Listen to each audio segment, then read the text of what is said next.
Support for WUWM podcasts comes from University School of Milwaukee, fulfilling a values-based mission of developing learners, fostering leaders, and preparing citizens for pre-kindergarten through 12th grade. More information at usm.org/mission.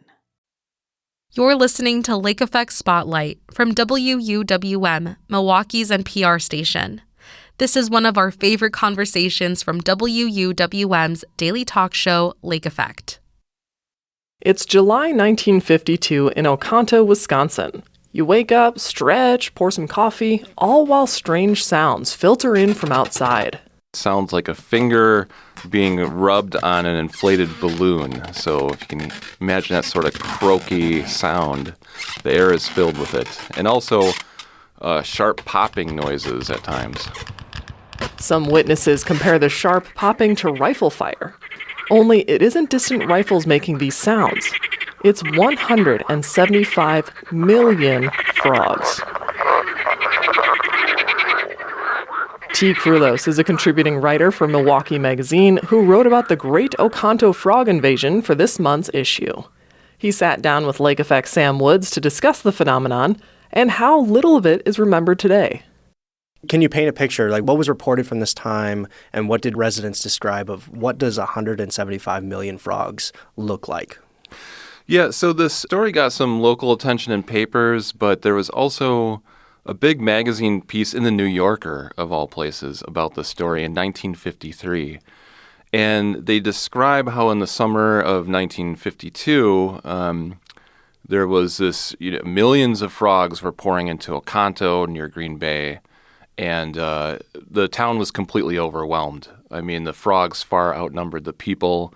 And so you had scenes like someone hearing chirping and flashing their flashlight into the backyard and seeing millions of glowing eyes kind of reflected back. It was kind of a grisly scene as people were running over them with their cars and mowing their lawns. You can imagine that was kind of a mess. And, then eventually subsided and things went back to normal. But it was this kind of a freak frog invasion. There's some skepticism on the number of frogs. So whether it's 175 million or just, millions. But say there was indeed this big of a population boom of leopard frogs. What factors could lead to such a boom out of nowhere? Yeah, so a great source for the story was I was able to speak to Joshua Kapfer. He's from UW Whitewater, and he's co-author of a book, Reptiles and Amphibians of Wisconsin. So I figured this would be the guy to talk to. And he did express some skepticism over that number simply because we don't have a lot of good data from that era. He kind of pointed out that game fish and birds have been pretty well tracked. Reptiles and amphibians is not seen as a priority. So he said that, this could have been possible at that time to have that large of a number. And the reason for it is he described frogs as being a boom or bust type of animal. So that means they lay a massive amount of eggs because, the environmental factors and predators will get a lot of those eggs, so they overproduce so they can have a population. And usually what happened in that area was the water level would drop and then it would rise, so a lot of the eggs would get wiped out. But this particular summer, that didn't happen. So all of the eggs were in pretty good shape, which is why you had this massive amount of frogs who emerged that particular year. The type of frog we're talking about is a leopard frog. Mm-hmm. What do we know about this frog and its relevance to Oconto's economy and culture beyond this fateful summer where we were just overrun with them? Well, there was a lot of jokes because it happened at that time. Frog legs were also very popular at bars. That was kind of a trend of the time for sure. People were enjoying frog legs in restaurants and in bars, so they had plenty of supply that year.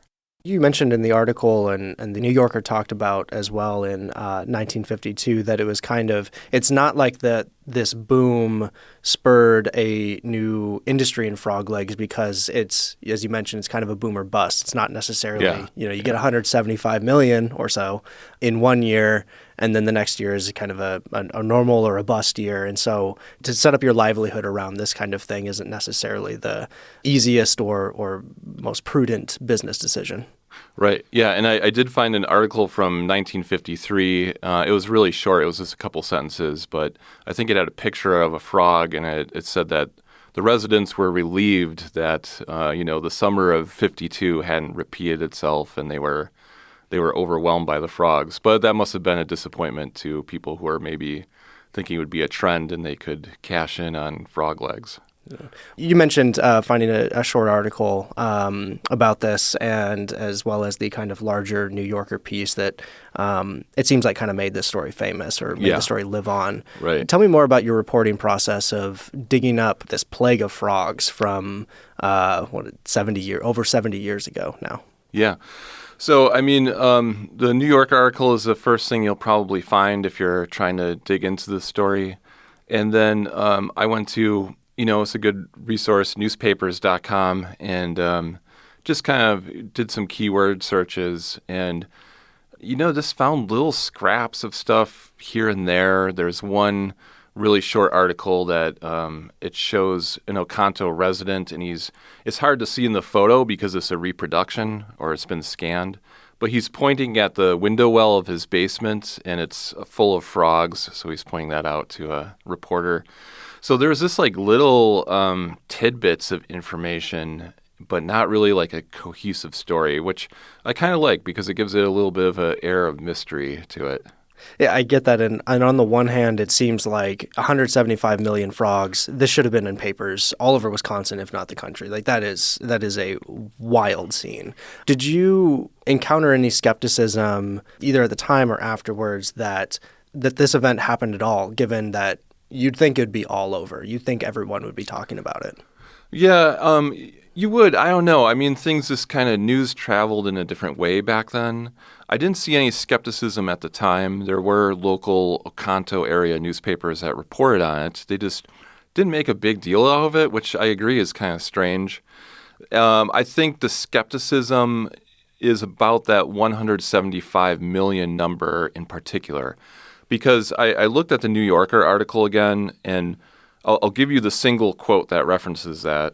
The author, Eli Waldron, says, "Frogs are difficult to count, but scientists and county officials in Oconto made a stab at it and estimated there was 175 million of them in the area." And that's the beginning and end of the information. So it's like, who were these scientists and county officials? Like, how did they come to that number? There's not really any information on that. So again, like what I've been led to believe is that it certainly would be possible at that time. It wouldn't be today because sadly leopard frog habitats have been in sharp decline since the 60s at least. And that has a lot to do with development, predators, including invasive species. So there's no way that would happen these days. But in 1952, it certainly was possible. How does this story live on? How does Oconto or the northern Wisconsin remember this? It's a story that seems to kind of get dusted off perennially. Like every once in a while, I saw Discover or Discovery Magazine had done a story on it. It gets dug up once in a while, and someone will do a piece on a website or something about it. There's no thing to commemorate it there. I always love it when a small town will have a festival celebrating their local lore. That's what makes a place unique. But there's no frog invasion festival. There's no frog statue, unfortunately. There is a country lane called Frog Pound Road, and I was told that was inspired by this incident. But that's about it there so far. I can imagine how the story comes back perennially, given my reaction when I saw the description of the story that you had written, not even the story itself, and I was immediately captivated. It's like, holy moly, what are we even? Am I reading this right? There's no way. It's a very strange little chapter of history for sure. So I want to ask you, T, before I let you go, speaking for yourself, do you view frogs the same after this story? I never really wrapped my head around seeing so many of them at once.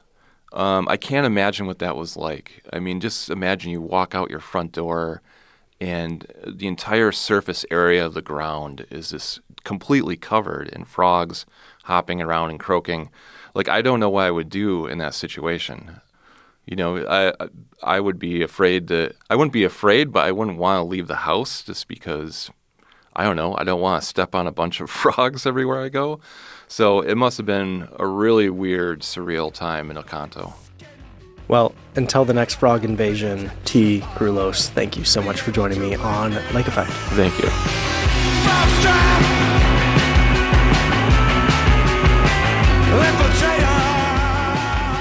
T. Krulos is an author and contributing writer for Milwaukee Magazine who wrote about the Great Oconto Frog Invasion for this month's issue.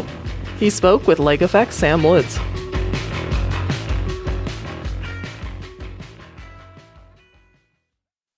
That was the Lake Effect Spotlight podcast. It comes from your local NPR station, WUWM. Subscribe to the Lake Effect Spotlight podcast to hear more great stories about Milwaukee.